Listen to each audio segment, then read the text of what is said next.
Từ nhỏ cô gái đã thích tắm chung với rắn mà không mặc quần lót. Để ngăn chặn sở thích đặc biệt của cô gái, bố cô đã giết hết rắn trong phạm vi trăm dặm. Không ngờ ngay đêm giết rắn, bố mẹ đã bị rắn cắn chết ngay tại nhà. Và kể từ ngày đó cô bắt đầu sốt cao liên tục, trên người còn mọc đầy vảy rắn. Dân thôn đều nói rằng bố cô giết rắn đã chọc giận rắn thần, khiến gia đình cô gặp báo ứng. Bất đắc dĩ, ông nội chạy đến đền hồ ly dưới chân núi, xin một chuỗi chuông đồng đỏ buộc vào mắt cá chân cô. Cô mới giữ được mạng sống.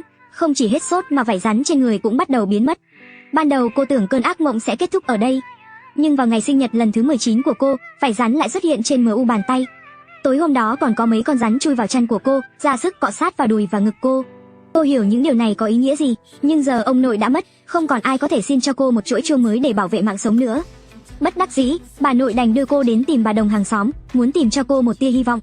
Nhưng bà Đồng chỉ nhìn cô một cái rồi nói, chuyện này ta không quản được, hai bà cháu đi thì hơn. Cuối cùng không chịu nổi lời cầu xin của bà nội, bà ấy mới đồng ý giúp cô bói một quẻ. Sau đó cô rút thăm trong thùng gỗ của bà ấy, cô rút được liên tục 3 quẻ chớt, cho đến khi cô run rẩy rút que thứ tư thì đột nhiên biến thành quẻ thượng thượng.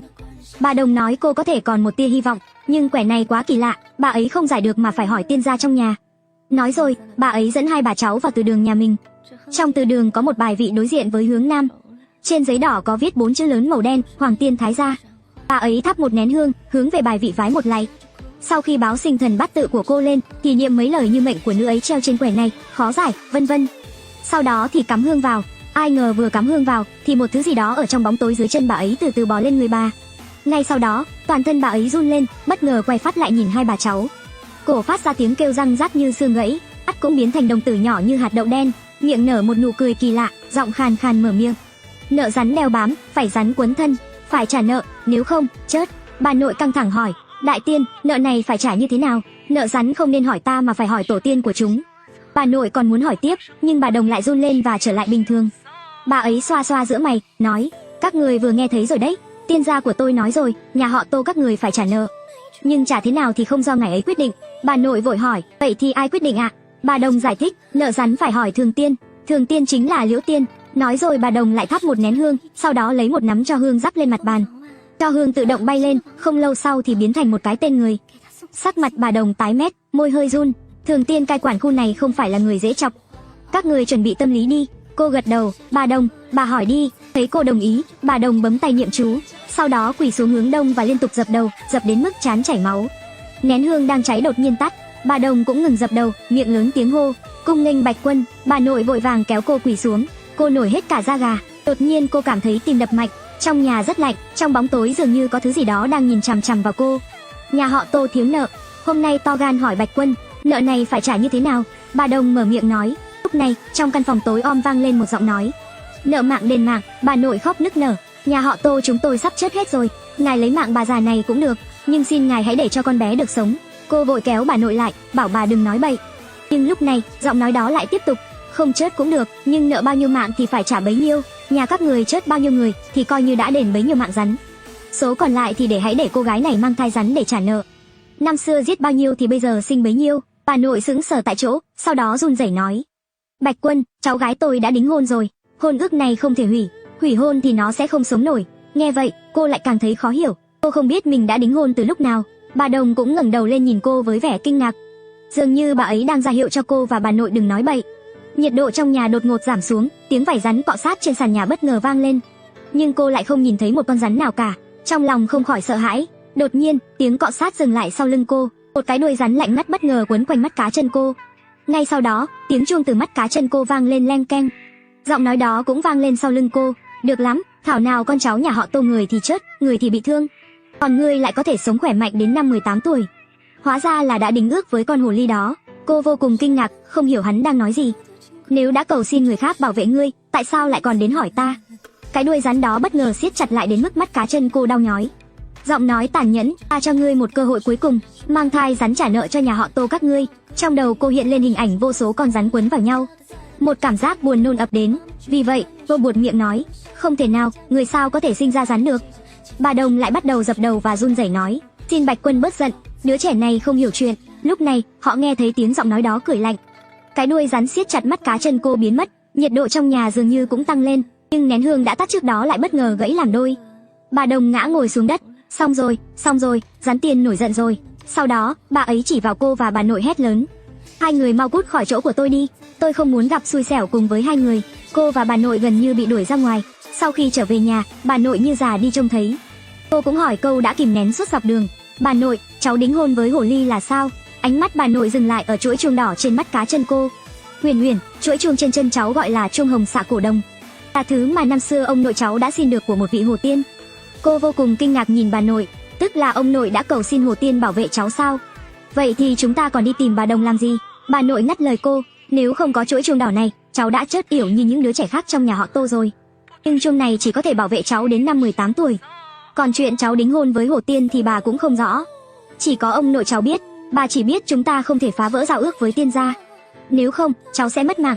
Cô không biết phải diễn tả tâm trạng hiện tại thế nào. Chỉ có thể an ủi bà nội đừng nghĩ ngợi nhiều, tối nay nghỉ ngơi cho khỏe. Ngày mai chính là sinh nhật cô muốn bà vui vẻ. Bà nội không nói gì, nhưng tối hôm đó, bà nhất quyết đòi ngủ cùng phòng với cô. Cô không từ chối bà, hai người chỉ đành nằm chung trên một chiếc giường. Có lẽ vì bên cạnh có thêm bà nội nên cô ngủ không được sâu. Vừa qua 12 giờ đêm, cô đã nghe thấy tiếng gì đó sột soạt. Sau đó, cô lại nghe thấy những tiếng thùng thùng như có ai đó đang gõ cửa sổ của cô. Nhưng khi cô nhìn ra ngoài cửa sổ thì lại phát hiện bên ngoài không có gì cả. Cô vén chăn lên, dùng đèn điện thoại soi thử. Đột nhiên cô nhận ra, vừa rồi trên sàn nhà có vẻ như có thứ gì đó lóe lên. Nhớ đến những chuyện xảy ra lúc ban ngày, trong lòng cô hoảng hốt lật người xuống giường. Cô đi giày và dùng điện thoại soi xung quanh, trên sàn nhà không có gì cả. Cô thở phào nhẹ nhõm, vừa rồi có lẽ là ảo giác của cô, còn cửa sổ có lẽ là tiếng gió. Cô lại nhẹ nhàng bước đến bên giường. Lúc này, tiếng gõ cửa sổ lại vang lên. Cô nghe thấy càng rõ hơn, không phải tiếng gió, mà thực sự có thứ gì đó đang gõ cửa sổ của cô. Khi cô nhìn về phía cửa sổ, một đôi mắt đỏ ngầu đang nhìn chằm chằm vào cô. Cô vừa hét lên vừa nhảy lên giường, định gọi bà nội dậy. Nhưng khi vén chân lên, cô lại sờ thấy vảy rắn lạnh ngắt. Bà nội, có rắn vào nhà. Cô luống cuống bật đèn, nhưng khi đèn sáng lên, cửa sổ đã chật kín rắn. Chúng liên tục tràn vào nhà và phủ kín sàn nhà. Cô hét lên và nhảy trở lại giường, ném những con rắn trên giường xuống. Nhưng ngày càng có nhiều rắn bò lên giường. Cô và bà nội cố hết sức, dùng gối liên tục đập chúng xuống. Nhưng đập mãi mà rắn vẫn không hết, còn mở to cái miệng đầy máu điên cuồng lao về phía hai bà cháu. Bà nội kiệt sức trước, trong lúc bất cẩn bị một con rắn cắn vào mu bàn tay. Ngay lập tức, nơi bị cắn bắt đầu chuyển sang màu đen. Cô hiểu rằng những con rắn này còn có độc. Ngay lập tức, mắt cô đỏ hoe, muốn liều mạng đuổi rắn đi, bảo vệ bà nội ở phía sau. Bà nội cười khổ và ngã ngồi trở lại giường, khuôn mặt dần mất đi vẻ hồng hào.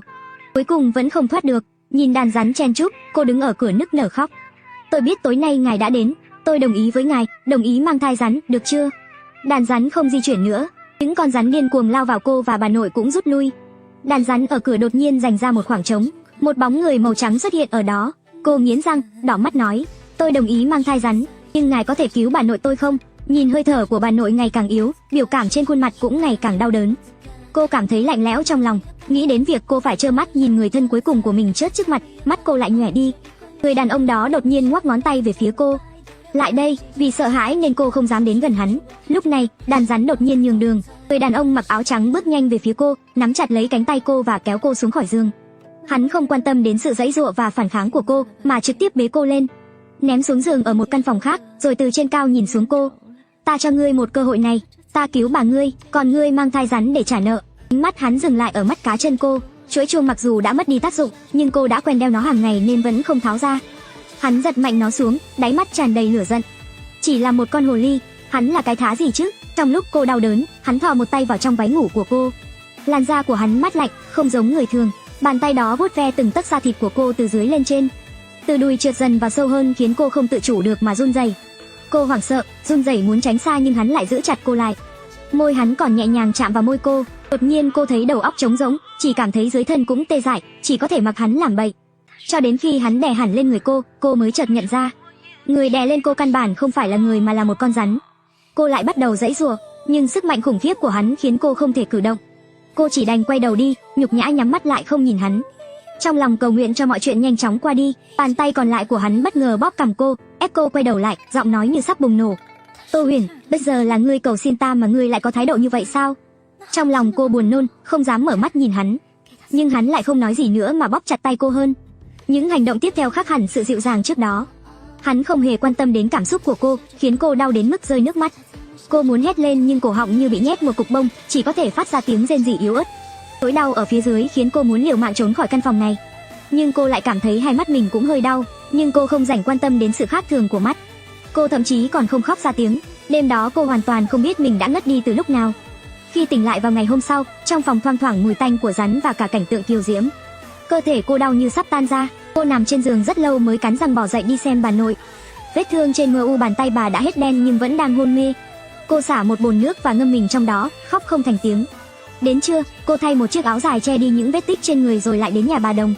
Bà Đồng thấy cô thì kinh ngạc vì cô vẫn còn sống. Cô mặc kệ ánh mắt đánh giá từ trên xuống dưới của bà ấy, hỏi: "Bà Đồng, tối qua bà cháu bị rắn cắn, bây giờ độc đã được giải nhưng người vẫn còn hôn mê. Bà có thể giúp cháu không?" Nghe cô nói bị rắn cắn, cộng với những vết tích rất khó che giấu trên cổ cô, bà ấy đã hiểu tất cả. Bà Đồng lắc đầu: "Cô gái, nếu đã gạo nấu thành cơm rồi thì đừng đến hỏi tôi nữa. Không có gì bất ngờ thì tối nay ngài ấy sẽ quay lại. Chuyện của bà cô cứ hỏi ngài ấy đi." Cô còn muốn nói gì đó nhưng bà Đồng đã xua tay. "Đi đi, vị thường tiên đó kia tính tình không tốt, bà già này cũng không muốn rước họa vào thân." Bà Đồng đã quyết định không muốn nhúng tay vào chuyện nhà chúng cô nữa. Cô chỉ còn cách quay về nhà, ăn trưa xong rồi nằm trên giường mơ màng ngủ thiếp đi. Không biết đã ngủ bao lâu, cô lại bị cơn đau mắt đánh thức. Cô ôm mắt, cảm thấy nhãn cầu sắp rơi ra khỏi hốc mắt. Hình như mắt đã bắt đầu đau từ tối qua, chẳng lẽ cô cũng bị rắn cắn mà không biết. Mắt đau nên liên tục chảy nước mắt, tầm nhìn của cô cũng vì thế mà trở nên mơ hồ. Nhắm mắt lại thì thấy mí mắt bỏng rát, mở mắt ra lại thấy nhãn cầu đau, tiếp xúc với không khí thì như bị kim châm. Cô muốn xuống giường đi tìm đá lạnh trong tủ, nhưng ngoài cửa lại bất ngờ vang lên tiếng bước chân. Tiếng bước chân rất nhẹ dừng lại ở cửa. Cô biết chắc chắn đó không phải là bà nội, mà chỉ có thể là người đàn ông tối qua. "Tỉnh rồi thì ra đây." Giọng hắn không nghe ra cảm xúc gì. Cô vô thức nắm chặt chân. "Ngài muốn làm gì?" Hắn đứng ngoài cửa nói. "Muốn những người còn lại của nhà họ Tô sống sót thì hãy làm đệ tử xuất mã của ta." Cô không hiểu sao hắn lại bất ngờ nói vậy. "Những người còn lại của nhà họ Tô, ý ngài là sao?" Cô vừa xoa mắt vừa hỏi. "Mắt tôi thành ra thế này cũng nằm trong dự liệu của ngài sao?" Nhà họ Tô mắc nợ, báo ứng không chỉ giáng xuống con cháu nhà họ Tô, chỉ cần là người nhà họ Tô thì sau này không một ai thoát được. Còn về mắt là vì ngươi sinh ra không có đồng tử. Đôi mắt đó vốn không phải của ngươi. Mặt cô đầy vẻ nghi hoặc. "Không phải mắt của tôi thì là của ai?" Cô còn muốn hỏi tiếp nhưng hắn đã mất kiên nhẫn nói. "Hỏi xong rồi thì ra đây." Hậu quả của việc chọc giận hắn tối qua vẫn còn rõ mồn một. Cô không muốn lúc này lại khiến hắn không vui, nên chỉ mặc một chiếc áo khoác mỏng rồi đẩy cửa bước ra. Lúc ra ngoài, hắn đang ngồi trước bàn viết gì đó.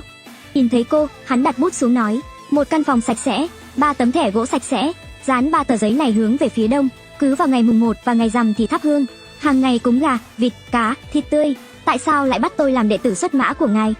Cô nhịn cơn đau mắt, hỏi. "Người thích hợp, ta còn cần mượn để tu luyện." Giọng điệu của hắn nghe không còn thất thường như hôm qua mà rất bình thản. "Còn nữa, không làm đệ tử, ngươi sẽ không thích ứng được với đôi mắt của mình. Trong vòng 1 năm chắc chắn sẽ chết thảm." Cô chết rồi, chuyện mang thai rắn trả nợ vẫn chưa xong. Những người khác trong nhà họ Tô cũng đừng hòng sống. Nghĩ đến một cô gái bình thường như cô bị cướp mất trong trắng vào đêm trước sinh nhật lần thứ 19. Vào đúng ngày sinh nhật lại được biết rằng không làm xuất mã tiên thì không thể sống. Cuộc đời tươi đẹp của cô cứ thế bị một con rắn hủy hoại. Lúc đó cô thực sự rất muốn xông lên liều mạng với con rắn trước mặt. Nhưng nghĩ đến bà nội vẫn đang hôn mê và những người thân trong nhà họ Tô, cô chỉ còn cách kìm nén những cảm xúc này mà đồng ý với hắn. Hắn quan sát cô một lúc rồi bất ngờ giơ tay, dùng một chiếc quạt xếp đánh vào trán cô. Cô đau đớn lùi lại nhưng lại phát hiện ra, mắt mình dường như không đau nữa. Sau khi một cơn mát lạnh tràn vào hốc mắt, tầm nhìn cũng dần rõ ràng. Cô dụi mắt, lần đầu tiên nhìn rõ gương mặt của vị thường tiên này. Đôi mắt đào hoa, đồng tử hơi nhạt, ngũ quan rất đẹp. Những minh tinh trong phim truyền hình cũng chỉ đến mức này mà thôi. Khi cô còn đang ngẩn người thì hắn lên tiếng: "Ngày mai hãy truyền tin ra, bắt đầu nhận khách, 7 ngày sau bà nội ngươi sẽ tỉnh lại." Nói xong câu này, toàn thân hắn từ từ biến thành một làn khói trắng rồi tan biến. Cô đến trước bàn nhìn vào 3 tờ giấy. 3 tờ giấy đều màu đỏ, ở chính giữa có viết 2 chữ đen bằng bút lông cứng cáp: Bạch Trọng. Ở Đông Bắc, thờ cúng tiên gia thường có 3 bài vị. Trên bài vị ghi tên của tiên gia, bản thể của tiên gia ở ngọn núi nào thì bài vị phải hướng về phía ngọn núi đó. Đây là những kiến thức thưởng thức mà cô đã nghe từ nhỏ. Cô nghĩ xuất mã tiên chắc cũng tương tự như vậy.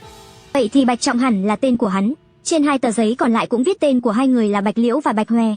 Cô không biết 2 người này là ai nhưng cũng không nghĩ nhiều. Sáng sớm hôm sau, cô đã cung phụng 3 tấm thẻ gỗ theo như yêu cầu của hắn. Cô vừa dọn dẹp xong mọi thứ thì mệt lả người, nhưng trước cửa lại có một phụ nữ trung niên vừa gõ cửa vừa hét: "Tô Tiên, cô có nhà không? Xin cô hãy cứu con dâu cô với. Tôi là Lưu Phân ở thôn Liên Hoa bên cạnh. Dạo gần đây con dâu tôi bị thứ bẩn thỉu ám, giày vò cho không thể chịu nổi. Xin cô đi xem sao giúp tôi với." Cô hơi nhíu mày, thôn Liên Hoa bà có bà Đồng của thôn bà, sao lại bỏ gần tìm xa, không tìm bà ta mà lại đến tìm tôi? Người phụ nữ trung niên thoáng vẻ bối rối. "Tô Tiên cô, tối qua con dâu tôi mơ thấy một con rắn nhỏ. Nó bảo chúng tôi đến tìm cô." Nghe bà ta nhắc đến rắn, trong lòng cô đã hiểu ra. Vì vậy cô quay lại trước bài vị, nhưng lại không biết phải gọi Bạch Trọng ra thế nào. Cô thắp một nén hương, học theo bà Đồng lạy vài cái nhưng xung quanh lại không có gì thay đổi. Cô hơi nản, ngay lúc này, đột nhiên có thứ gì đó đánh vào gáy cô. Bạch Trọng đứng sau lưng cô với vẻ mặt khó chịu, muốn gọi thường tiên của mình ra thì phải thắp hương rồi niệm tên trong lòng. Ai dạy ngươi lại? Cô cắn môi, không nhìn vào mắt hắn. Có một người tên Lý Phân ở thôn Liên Hoa đến tìm tôi. Là ngài bảo bà ta đến sao? Bà Đồng ở thôn Liên Hoa không nhận nên ngươi nhận đi. Gia đình đó đã chọc phải thứ hung tà. Bà Đồng ở thôn Liên Hoa không dám nhận. Từ nay về sau, ngươi chỉ nhận những đơn khó, những đơn mà người khác không dám nhận. Cô vô cùng sợ hãi, nghĩ rằng hắn đang nói đùa. Sao tôi có khả năng nhận những đơn như vậy được? Hắn lạnh lùng liếc cô một cái. Ta là thường tiên của ngươi, ta quyết định. Nói xong, Bạch Trọng hóa thành một con rắn nhỏ, chậm rãi thu nhỏ lại quấn quanh cổ tay cô, ngậm lấy đuôi như một chiếc vòng bạc. Sau đó cô theo Lý Phân đến thôn Liên Hoa bên cạnh. Nhưng từ khi bước vào nhà bà ta, cô đã cảm thấy người mình không được khỏe. Không phải tác dụng tâm lý mà là cảm thấy người mình rất khó chịu. Cô buột miệng nói một câu, ngôi nhà này của bà có vấn đề. Lý Phân liên tục gật đầu. Từ khi con dâu tôi xảy ra chuyện, gia đình chúng tôi liên tục gặp vận rủi. Chồng tôi xuống đồng làm việc thì ngã gãy chân, con trai tôi đi làm ăn xa thì luôn thua lỗ. Bà ta nói vậy khiến trong lòng cô có một cảm giác rất quen thuộc. Liệu gia đình này có phải cũng đã làm gì nên đã gặp báo ứng không? Lý Phân đưa cô đến phòng của con dâu bà ta. Người phụ nữ nằm liệt giường trông có vẻ lớn hơn cô vài tuổi, mặt tái nhợt, môi tím đen. Trông như có người bóp cổ cô ta khiến cô ta không thở được. Căn phòng này ở hướng âm, cô vừa bước vào đã cảm thấy càng lạnh hơn. Vấn đề chắc chắn là ở đây, nhưng cô lại không nhìn ra được gì. Không thể mất mặt trước mặt người khác nên cô bảo Lý Phân ra ngoài. Sau khi Lý Phân đi, tiếng của Bạch Trọng vang lên trong đầu cô. Dùng mắt của ngươi nhìn kỹ vào. Cô cố gắng chớp mắt, nhưng cũng không nhìn ra được gì khác thường ở người phụ nữ đó. Kết quả là giọng nói tức giận của Bạch Trọng vang lên. Cô gái ngu ngốc, ta bảo ngươi nhìn dưới chân mình. Những thứ bẩn thỉu đã bắt đầu bò lên người ngươi rồi.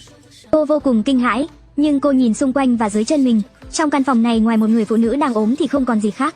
Cho đến khi ngươi tự mình nhìn thấy hình dạng của chúng, thì ta sẽ không ra tay cứu ngươi.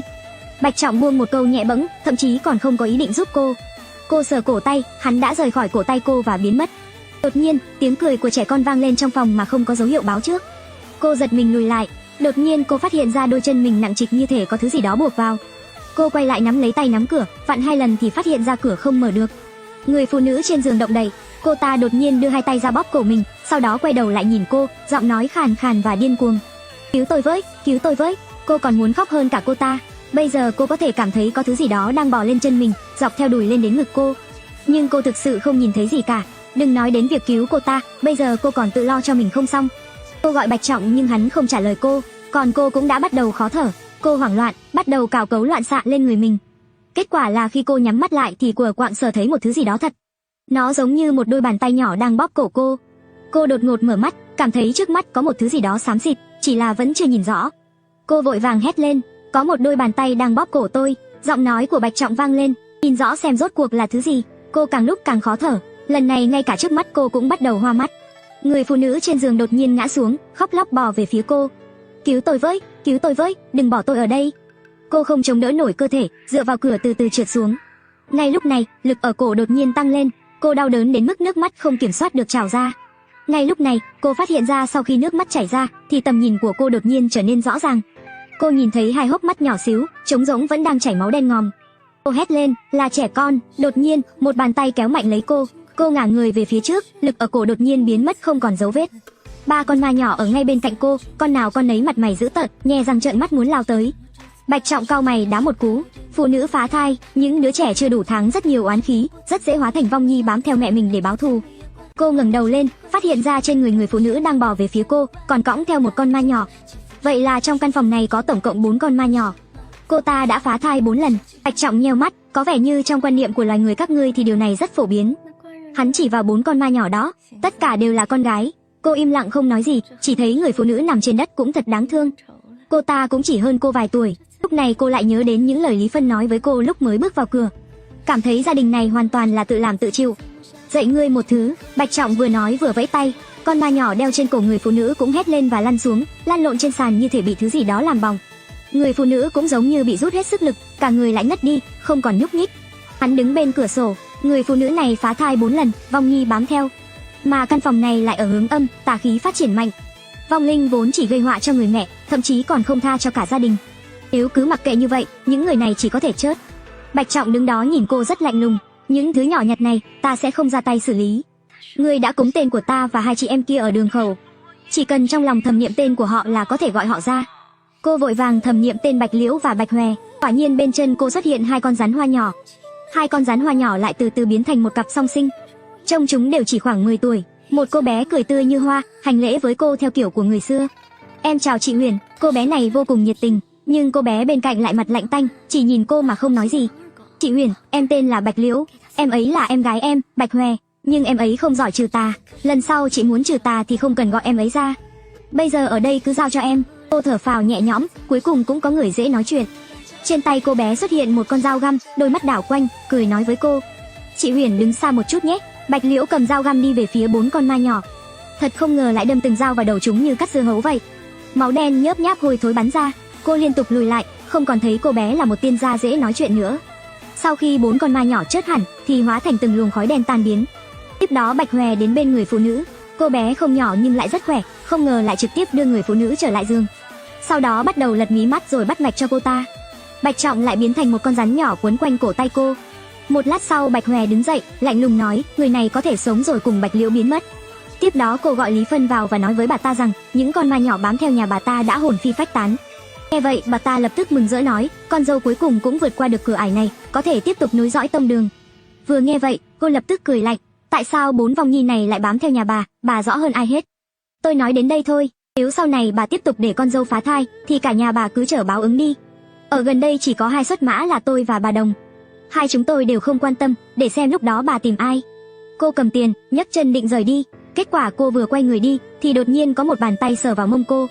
Cô rùng mình, quay đầu nhìn lại thì phát hiện ra con trai của Lý Phân là Tự Quang đang nhìn cô với ánh mắt dâm dục.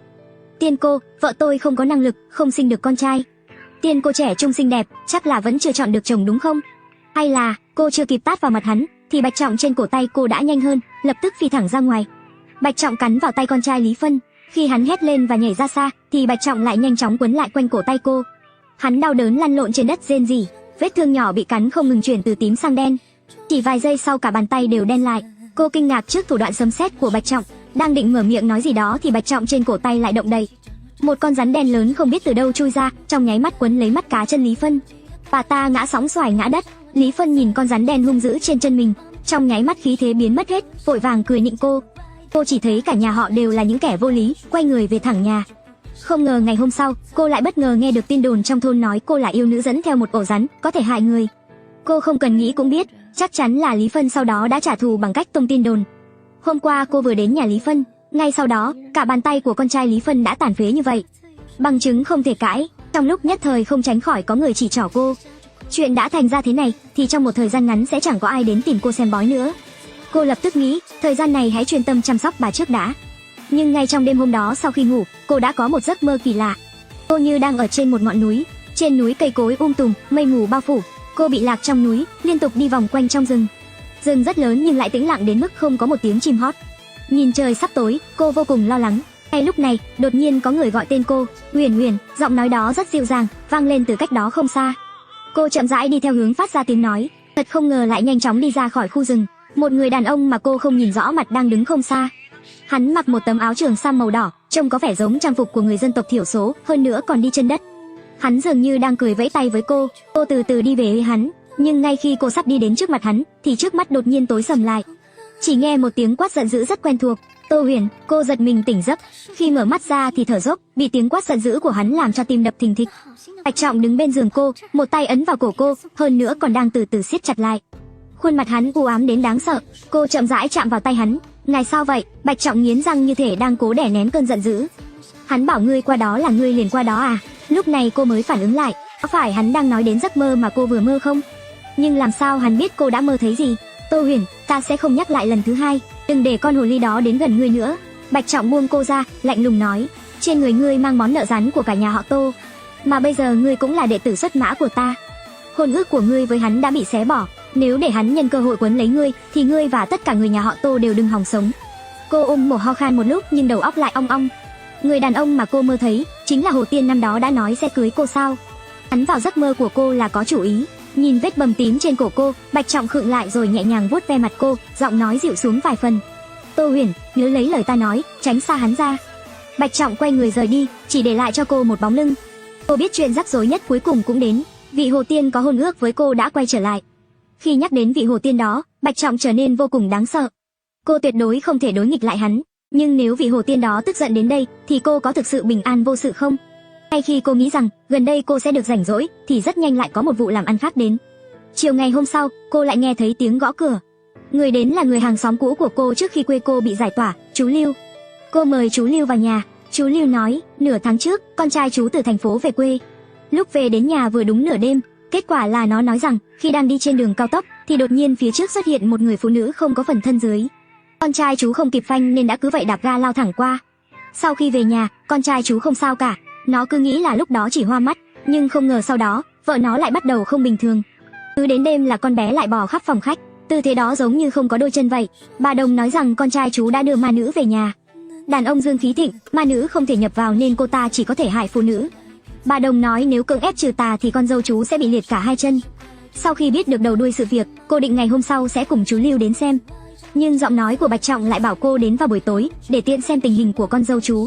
Cô bĩu môi đành phải nghe theo. Khi đến trước cửa nhà chú Lưu, cô bắt đầu lo lắng.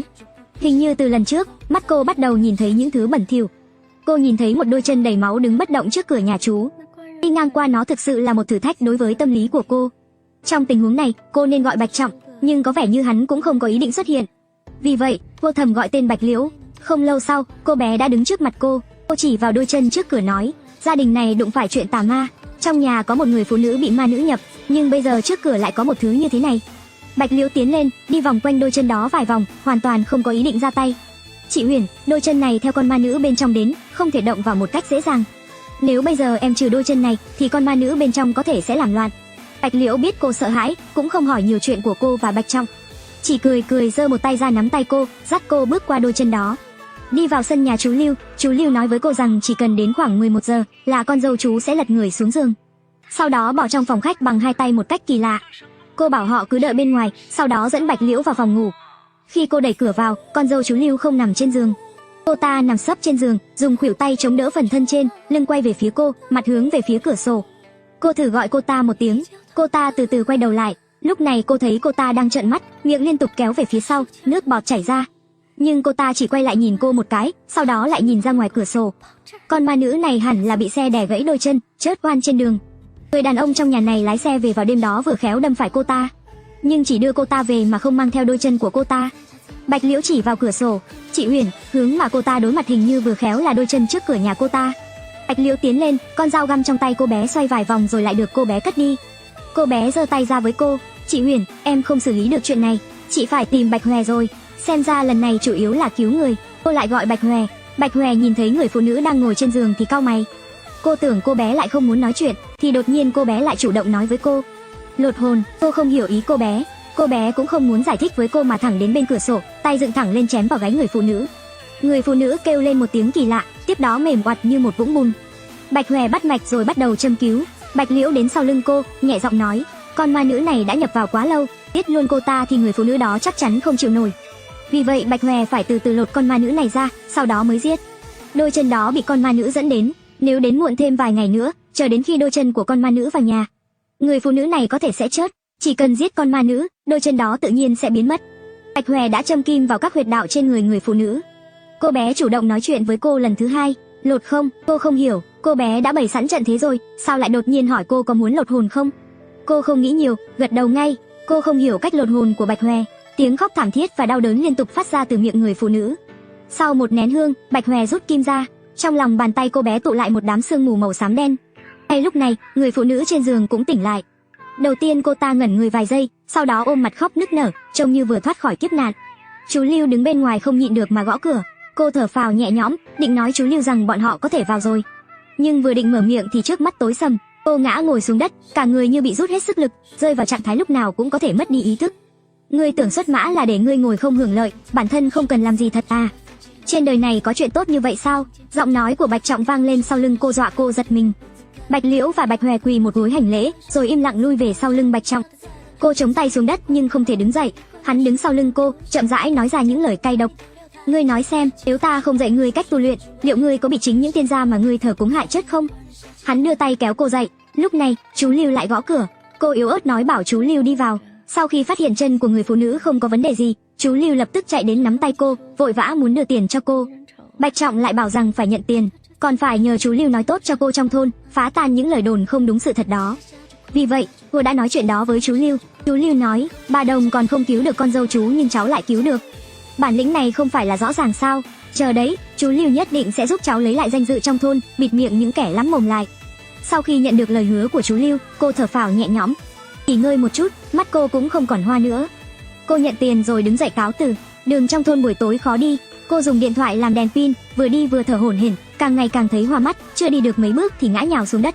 Cô cúi đầu nhìn, không biết từ đâu xuất hiện một con rắn, nó cắn cô một cái rồi nhanh chóng bỏ đi. Cứ như vậy, cô liên tục bị những con rắn xuất hiện bất ngờ cắn không biết bao nhiêu lần. Cô đỏ mắt quay lại, uất ức hét về phía Bạch Trọng. Ngài có thôi đi chưa? Bắt nạt tôi có vui không hả? Lúc này, Bạch Trọng dường như đã làm loạn đủ rồi. Hắn nheo mắt nói, tên của ba bọn ta được dán ở đường khẩu của ngươi. Trên danh nghĩa đều là tiên gia của ngươi, nhưng trên thực tế thì Bạch Liễu và Bạch Hòe là thuộc hạ của ngươi. Bình thường khi ta có mặt, ngươi có thể mượn sức ta để sai khiến chúng. Nhưng nếu không thông qua ta, thì ngươi phải cung cấp tinh khí cho chúng. Hóa ra cô yếu đuối như vậy là vì khi lột hồn, Bạch Hòe đã hút tinh khí của cô. Thảo nào cô bé lại chủ động hỏi cô tiếp tục hỏi, vậy tôi phải làm sao?